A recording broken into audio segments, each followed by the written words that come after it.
gracias por acompañarnos en este programa especial de Augusto Pinochet. Hoy vamos a revisar la historia completa del general en el trabajo del periodista investigador Pedro Galleguillos. Vamos a hacer un recorrido por todos los momentos más importantes de lo que ha sido el acontecer político y también nacional de lo que fue la era del general Augusto Pinochet.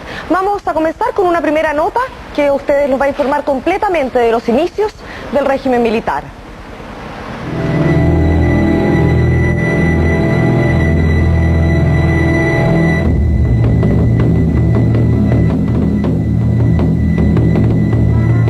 Como augurio de lo que serían sus años más complejos, su aparición pública fue abrupta. Se produjo el 11 de septiembre de 1973, cuando tomó el mando de las fuerzas militares desplegadas en todo el país que tenían como objetivo terminar con el gobierno del presidente Salvador Allende. Pero la decisión de sumarse a esta acción militar no fue fácil. Augusto Pinochet llevaba menos de un mes en el cargo de comandante en jefe y tuvo que enfrentar lo que sin duda fue la decisión más importante de su vida, pues sabía que cambiaría el destino de toda una nación.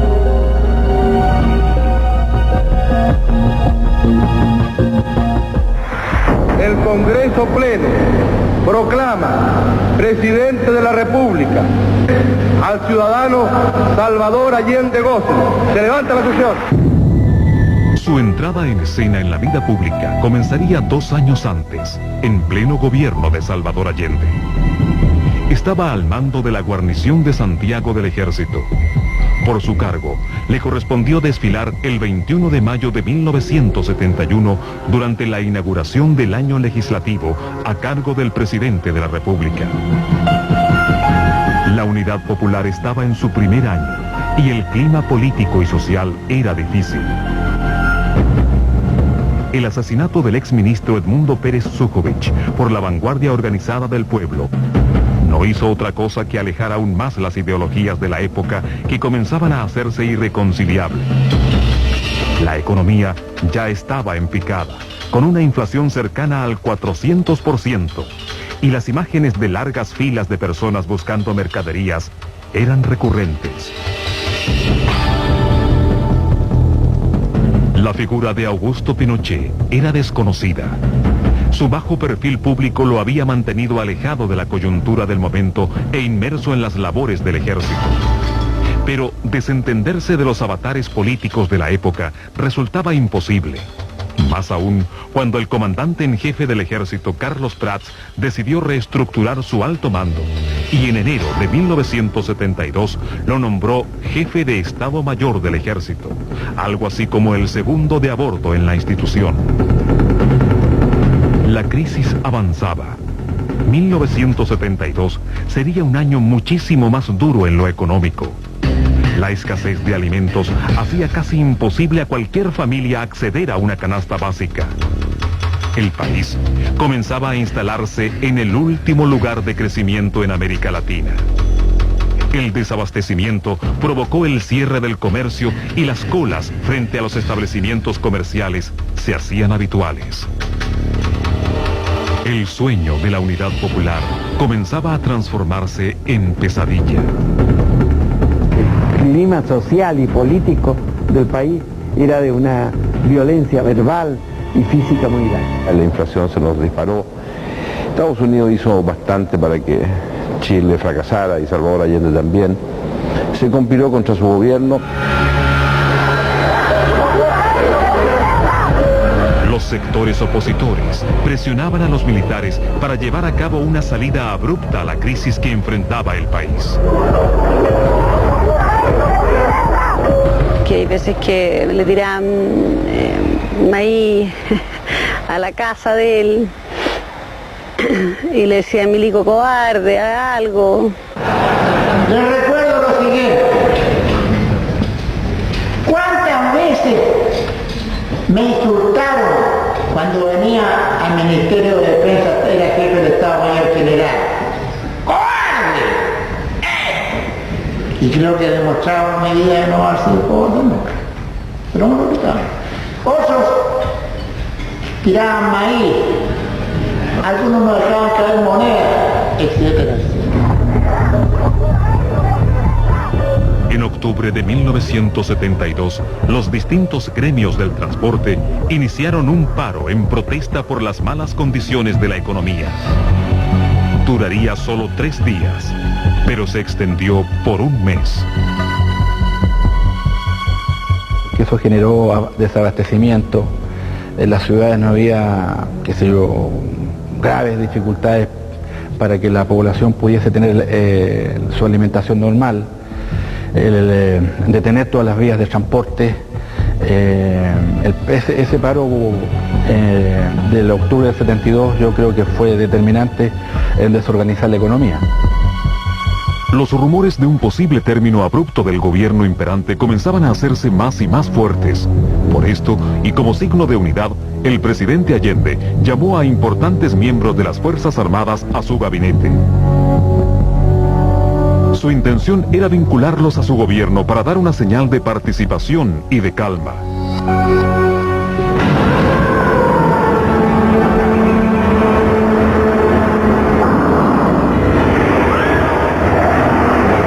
Mientras la situación empeoraba, se acercaban las elecciones parlamentarias de marzo de 1973, en las que Allende obtuvo más de un 43% de respaldo.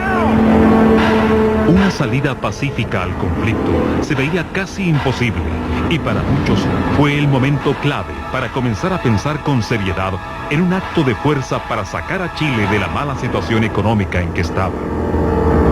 Vino una de las primeras insurrecciones del ejército. Puesto 1, puesto 5, adelante cambio.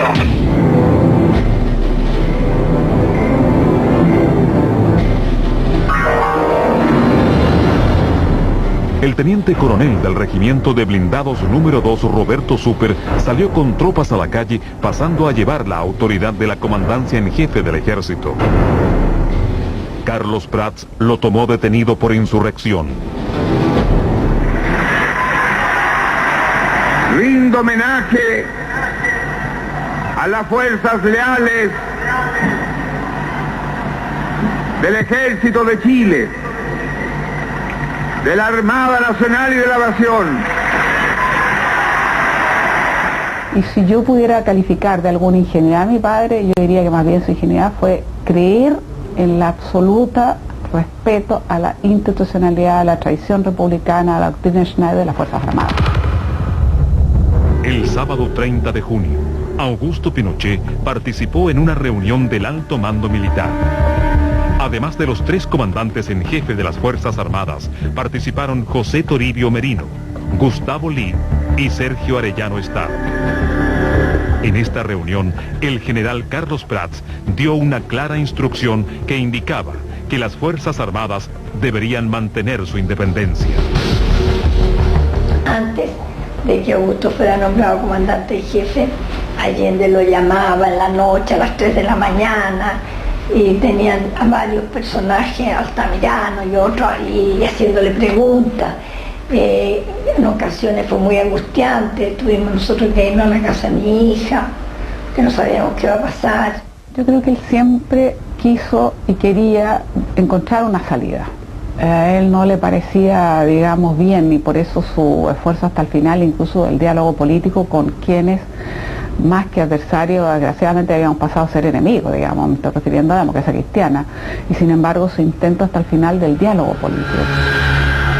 Hacia julio, la inflación se acercaba al 508%. En un nuevo intento democrático por encauzar económicamente al país, el alto mando de las Fuerzas Armadas se reunió para presentarle al gobierno un documento con diversas medidas económicas para salir de la precaria situación. No hubo respuesta. Y ese documento lisa y llanamente fue ignorado por el gobierno, y yo diría que eso fue el detonante principal del cambio de actitud de las Fuerzas Armadas frente al gobierno. En agosto, el general del aire César Ruiz renunció a su cargo en el Ministerio de Obras Públicas y a la comandancia en jefe de la Fuerza Aérea. En su cargo asume Gustavo Lee. Eran buenas noticias para los generales proclives al término abrupto del gobierno. Sabíamos qué generales eran institucionales, que se llamaban los generales tapones. ¿Cuáles eran ellos? Los que seguían la doctrina Schneider en el sentido de que las Fuerzas Armadas no podían intervenir para detener el proceso marxista. Y esos generales eran Prats, Pinochet, Pickering, Sepúlveda y Urbina. Eran 5 generales. La presión para que los militares actuaran se hacía más fuerte y el lugar elegido para protestar era la propia casa del comandante en jefe del ejército. La mayoría era gente que ya conocía desde que se había casado con mi papá, e incluso había personas de las cuales había sido compañeras de colegio en Iquique. Prats sabía que a esas alturas un levantamiento armado era inevitable. Decidió presentar su renuncia. Y el general Prat tuvo 2 razones para renunciar. Una, que él no quería ser quien dividiera el ejército frente a un intento de golpe de Estado, porque él no iba a estar de acuerdo con el golpe de Estado. Y 2, que él no quería una guerra civil. A ella no importaba quién fuera el general que reemplazara a Prats. Bastaba con que Prats saliera para que la cuenta regresiva del golpe se produjera automáticamente. Este es probablemente el momento más complejo y decisivo en la vida del general Pinochet, pues su nombre fue propuesto para asumir el cargo de comandante en jefe del ejército. Es el general Prat el que convence al presidente Allende que lo designe a Pinochet comandante en jefe del ejército. Fue el general Prat el que lo convenció al presidente Allende, porque el presidente Allende no quería nombrar a Pinochet. El presidente Allende quería nombrar al general Urbina, que era el tercero en el escalafón del generalato. La verdad que cuando Augusto me dijo en el primer momento, yo creí que me estaba haciendo una broma de mal gusto. Yo le digo, oye, no te creo en absoluto, ¿cómo vas a ser tu comandante jefe? El chiste está bueno. No, y si es cierto, si es cierto. Me han nombrado comandante jefe. Entonces yo le digo, bueno, no sé, ¿cómo te la vas a ver ahora? No nos gustó mucho, fíjate. No, porque se pensaba que seguía, digamos, que podía ser que Augusto estuviera de acuerdo con él, y nosotros no estábamos de acuerdo en absoluto con Allende. Sí, que una vez conversando con Carlos Prat, cuando yo le manifesté mi, no sé, angustia o intranquilidad porque él dejara la comandancia en jefe del ejército, me acuerdo que Prat me dijo,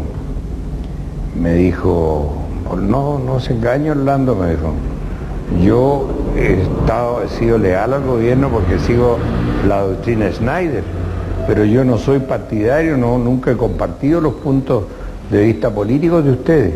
En cambio Pinochet sí, es un hombre que es adicto a ustedes.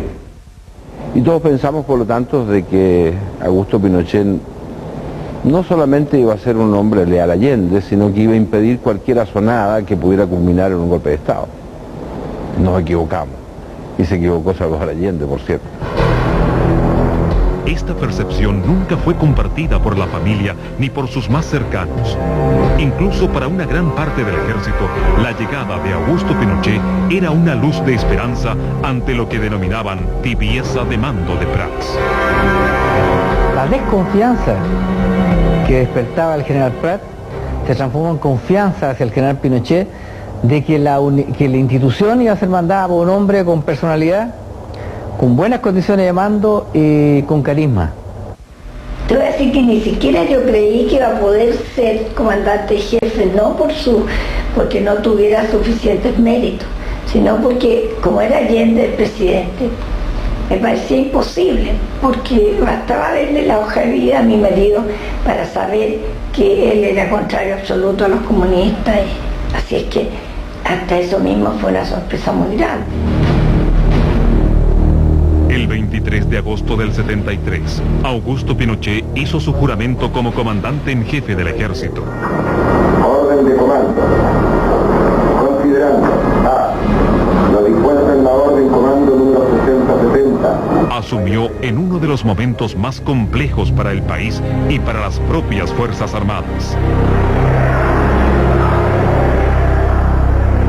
Si en ese momento los liderazgos de la Unidad Popular de entonces y de la Democracia Cristiana de entonces hubiesen logrado establecer un acuerdo mínimo, como lo solicitó el cardenal Raúl Silva Enrique, por allá también por agosto del 73, la situación hubiese podido ser distinta. Yo creo que el general Pinochet tenía, digamos, una percepción, como la teníamos todos, de que el asunto no podía durar.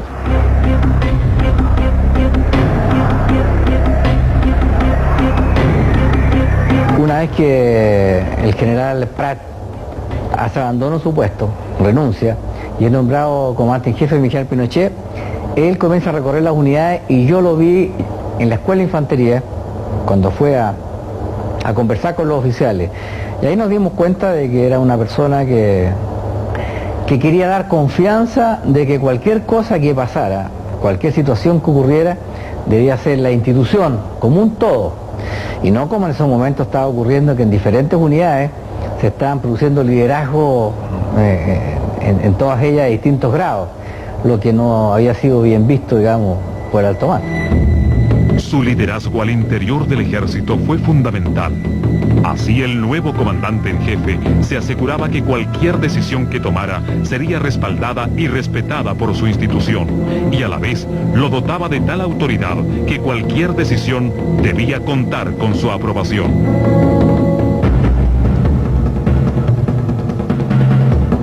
La acción fue preparada para el martes 11 de septiembre.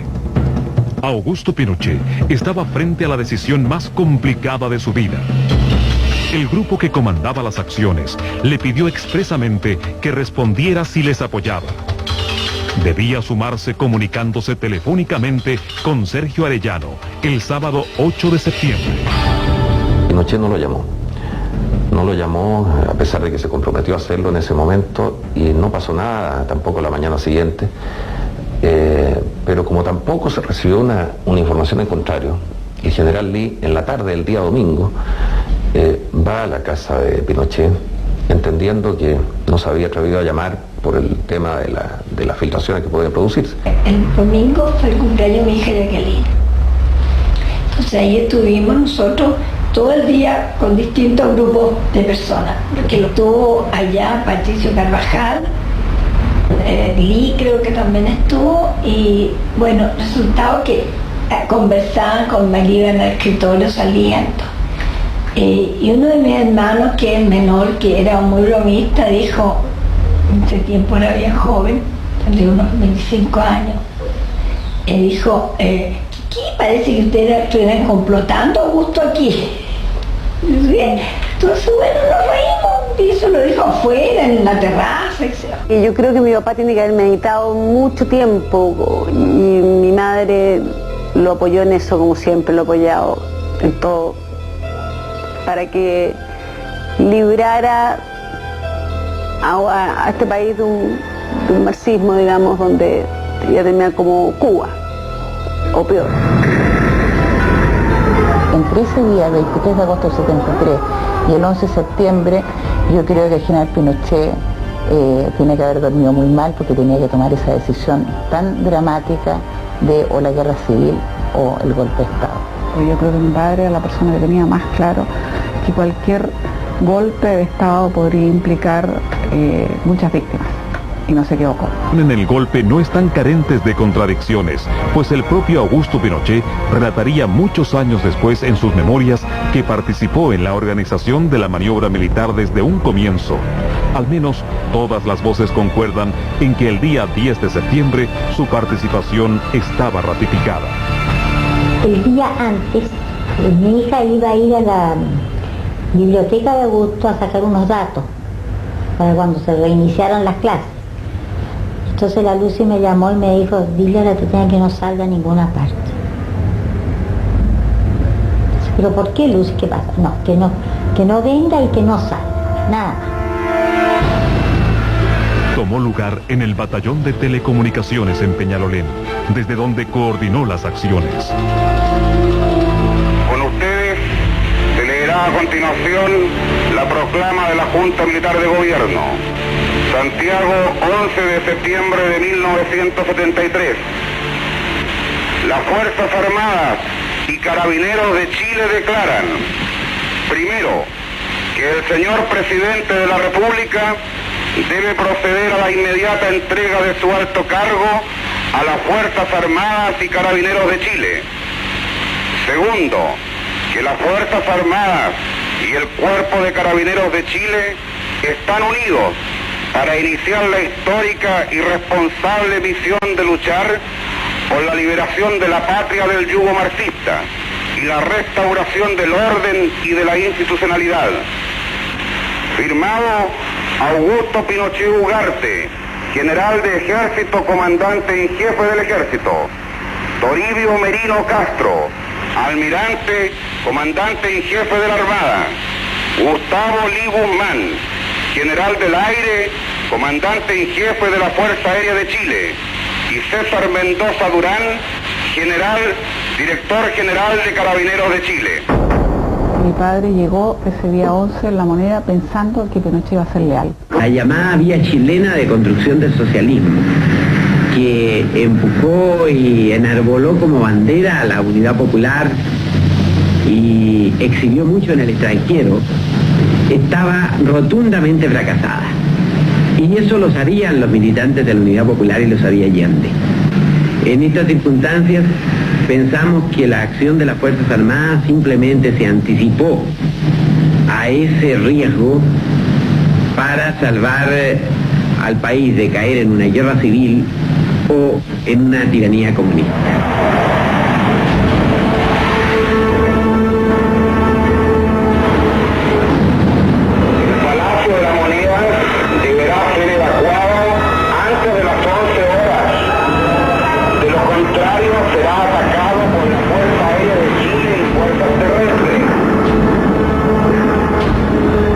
¿Ustedes lo trataron de convencer de que se fuera? No, nunca habríamos hecho eso. Él tenía demasiada conciencia de la dignidad de la investidura de un presidente de la República. Se ha requerido rendición de Salvador Allende y ante la negativa de este se inició ataque aéreo y terrestre contra La Moneda. Con esta acción se persigue evitar derramamiento de sangre.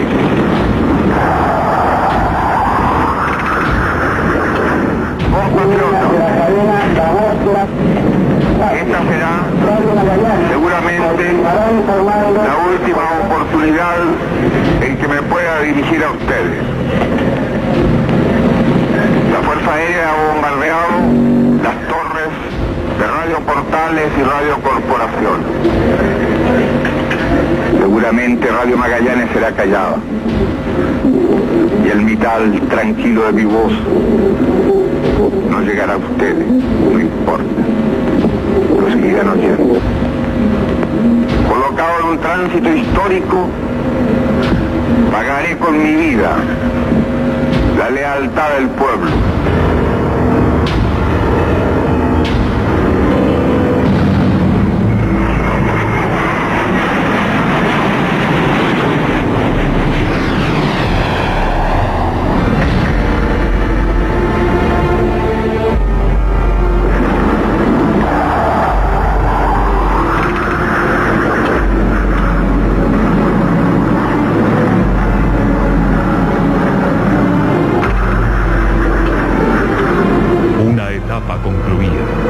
Se iniciaba otra. A las 19 horas del día 11 se determinó que sería una junta de gobierno la que comandaría el país, integrada por los comandantes en jefe de las Fuerzas Armadas y el general director de Carabineros. Se decidió también que Augusto Pinochet sería el presidente de esta junta, por lo que tomaría el control del poder ejecutivo en Chile. Durante 4 oportunidades se le pidió que rindiera garantizándole la vida, garantizándosele la vida y enseguida que se le llevaría al país donde él quisiera con su familia. Salvador siempre criticó a los presidentes latinoamericanos que debido a golpes militares los ponían rápidamente en un avión en condiciones muy humillantes algunas veces tarde en la noche tenían que salir en pijama con su familia como huyendo del país. Él siempre sostuvo de que a él eso jamás le ocurriría. El país, the country, atravesaba por una honda crisis, was going through a deep crisis, moral, económica, social. Prácticamente el gobierno llevaba al caos a la nación. Practically the government was driving into chaos the nation. En primer lugar, First place, el interés ha sido volver al país a la normalidad. our first instance has been to return into normality, Lo cual se ha efectuado prácticamente en las 48 horas siguientes al 11 de septiembre. Así comenzaría el gobierno militar, que le daría un nuevo rumbo político y económico al país.